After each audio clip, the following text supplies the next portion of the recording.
You should Ooh, probably be AI. using an AI tool right now. I Now, should for probably be what using an AI is a good tool. question, Yeah, right? yeah. Maybe it's making a thumbnail for this video. Maybe it's for investing 100 grand. Sure. The question is, how do you use it today? I'm very interested in. Yeah. And then also, like, how do you think, the everyday person should use it? Because we're in a silo of the internet that is very tech focused, Sure. on the bleeding edge.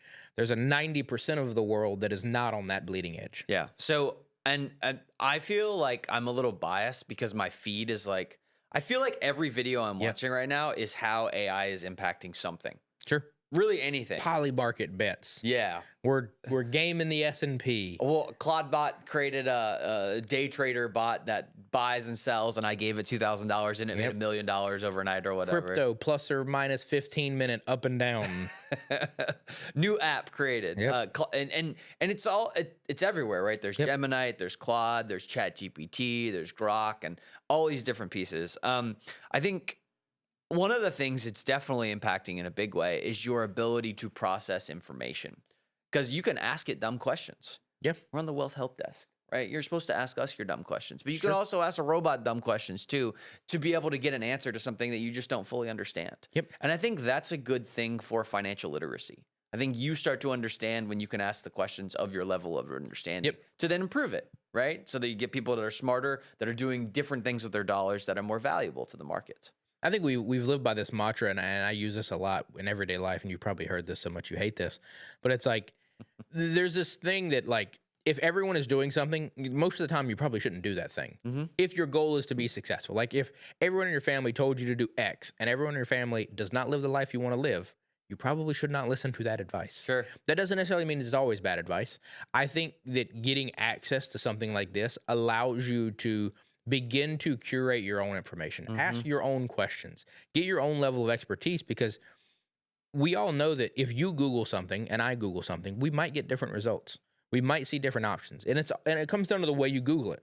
Let's say you really like cars and I really don't like cars. If I Google, why is buying a car a bad idea? It'll tell me why buying a car is a bad idea. If you Google, why is buying a car a good idea? It'll tell you good ideas. Yeah. So we each kind of fuel each other's side. Whereas the AI is a little bit more net neutral in that, of like, it tends to give you pros and cons. It also helps you as much as you help it in terms of, hey, is buying a car a good idea? Give me the pros and cons. Yeah. And that at least allows you to kind of see both sides of the picture. And that's where I really think the value is in AI as a whole when it comes to the information piece. It's like, it helps you get better, but then also, like, you just say, hey, what are the pros and cons of this? Yeah. And it's going to give you a very unbiased. Whereas, like, you want to sell me on a car and I want to sell you not on a car. Yep, exactly. Well, we're each hedged. Yeah. And there's like this idea of like a robo-advisor, right? So like, I'm just going to use ChatGPT. I'm going to prompt something and I'm going to tell it, hey, I'm trying to save for retirement. What should I do?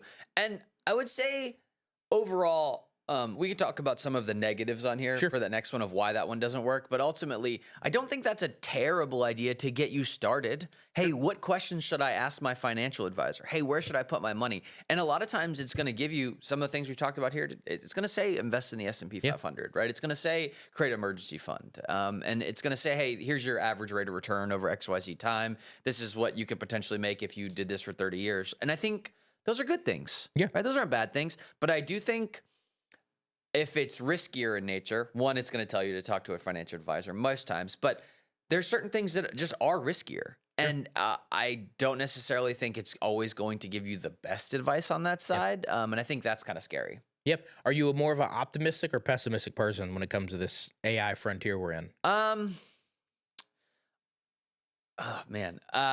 I'm more optimistic. Well, then why don't we talk about the AI in the financial market, but from the positive side? Let's look at the slide where we have the good stuff. We'll get to the bad stuff later. But for now, you go with the good stuff. I'll take the bad stuff.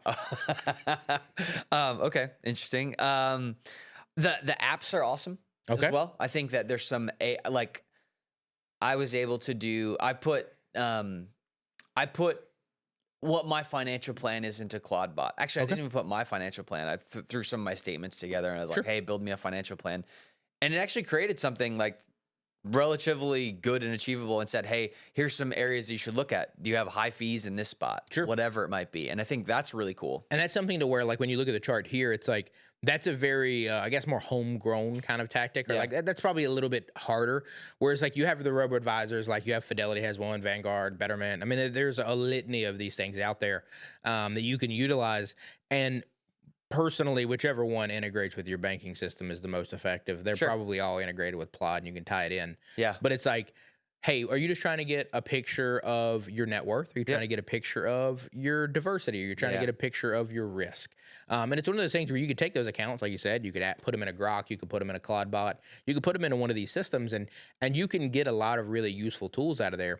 And that's where the chat bots on the other side of the equation is you can ask them those questions. They say, hey, what are my vulnerabilities? What should I be concerned about? Where should I put my money next? I've got my emergency fund funded. I've got a high yield kind of like rainy day cash fund. I got a little bit in some tech blue chips, and then I got a little bit in crypto. What else should I do? Yeah. And that's where those chatbots can be really, really useful at helping you as well. Yeah. Yeah. And I think the big piece on that one is the budgeting side too. Totally. Being able to help you create like a monthly budget. Hey, I don't have a budget. This is how much I make every month. This is my rent. These are some of my expenses. Where can I, be able to cut a little bit more? Where can I spend a little bit more? Is there opportunities that I'm missing out on? Or did I miss a payment, right? Like something I wasn't tracking, did it get thrown in there? And that's really helpful too, because there's so many different payments and they're all on auto pay and you're trying to figure out where they're coming from. The apps will definitely help you figure out some of those pieces. Yeah, 100%. It's one of those where, like, how do you focus on just the stuff that's going to help you individually? Yeah. Because if I Googled what is the best way to do this, it's going to tell me something that might not specifically work for me. Sure. Because the budgeting piece, it's like, if it asks you to be more frugal than you're willing to be, then it's not going to work. It's not realistic at that point. And I think there's a big fear on this side, right? We can talk to some of the negatives on the fear side. Yeah. But I think overall, it's like, I look at a lot of these tools as they're going to benefit everyone because everything's going to be so much faster, whether your advisor's faster because of it or you are faster because of it. I think both of those things are net wins for whoever is on the receiving end of making more money, because I think it'll make it easier to make more money. Yeah, I mean, to me, it feels like we're in a little bit of a race at the bottom when it comes to that, because, maybe 25 years ago, advisors were making X percentage. Sure. So that percentage feels like it's a race to the bottom now, because one, technology got better, the amount of labor hours to do it got better. Sure. Now you're having AI systems get a little bit better, because over the past like 10, 15 years, everybody's been using the Bloomberg data. That costs $30,000 a head per user. That is expensive data. Yeah. So, like, you're technically not just paying for the guy's time that can understand it. You're paying for the guy to be able to have the subscription to be able to get the data. Yeah. Exactly. Whereas, like, now with the way technology is moving, it's like it's going to be not too long of a time before some AI system is able to take that $30,000 a month cost that currently everybody's paying Bloomberg and maybe get that down to $1,000 a month cost. Sure. Yeah. And that also lowers your cost. That allows your return to be more reflected to you and the fees to get lower, which there's a lot of upside for that on the AI technology side. Yeah. Yeah. And I think, especially if it's easier for everybody to do it, then the fee can be lower. And it's not a big deal, right? Because you just do more with less, and you still make the same amount of money doing that. And I don't think it needs to be a thing where it becomes a cost center where like advisor firms make more money. I think it just becomes something where they can help more people. Sure. And that's a good thing. 100%. Let's talk through negatives. Okay. There's a lot that we got listed up here on the screen. We've got things like people are worried about it not being reliable, limited capabilities. It's not a fiduciary, so it doesn't have to tell you the best thing. You could technically pay off Grok to, hey, always recommend a Fidelity account or whatever, right? Totally. Yeah. Like those things, advertisings we see in TV and other pieces of content, that's something that could infect the AI system to some degree. So there's a lot of variables. People get over-reliant on it. It is what it is. For me, the biggest concern when I think about all of this is what point are you jumping into the system? What point are you jumping off the bridge and committing to AI? And you can look in the current tech sector of what's happening. Apple right now is sitting on a ton of cash. Apple isn't playing the AI game. They're waiting on everyone else to figure it out. Google last year spent hundreds of billions of dollars to develop their AI system. And then Apple just licensed it for $1 billion. And then if next year ChatGPT is better, they're going to give $1 billion to ChatGPT instead of Google.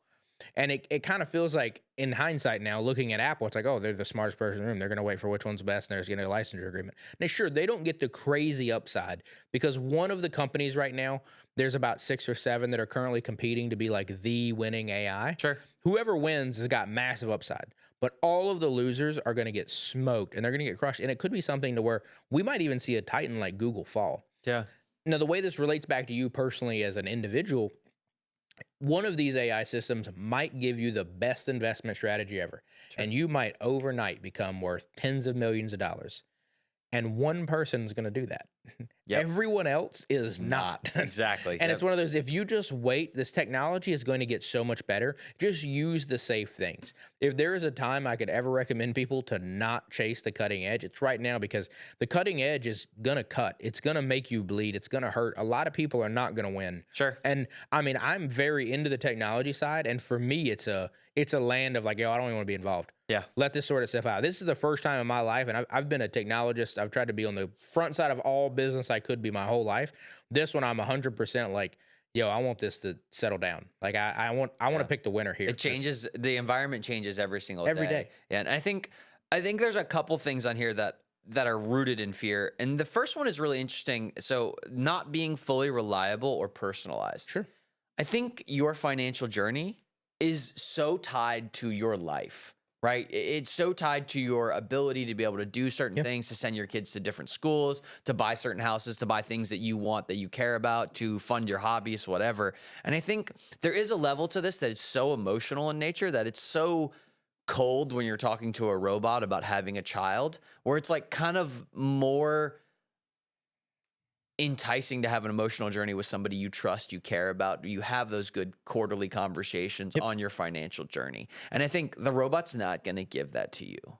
Yeah. I think it's just going to be colder, right? And it might give you the facts on what you should do, and maybe that's harder, maybe it's unempathetic, whatever it is. But I think my financial advisor is Dylan, and I can call Dylan, and I really enjoy our journey together, I think that matters. Sure. And I think that will matter more in the end in some ways. And it's also the difference in, and we've used a lot of this at both of our companies in the sense of like, this is an initiative that I'm very big on. And it's the difference between being remarkable and relatable. Mm-hmm. Because what AI is going to do, it's going to be more remarkable than us. Totally, yeah. And it's one of those, like, you might have been the smartest guy in the room, but you were never going to be as smart as that thing.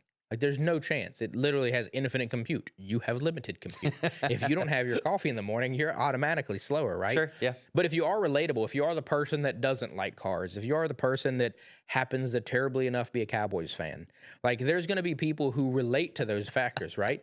So people might want to talk to you about that because, oh, he's into sports. Oh, he's into this. And it's like something that you can like have a human conversation with, and it feel real. Yeah. Whereas like it's probably not going to feel real with the AI systems. And if it does, it's going to be a very long time away.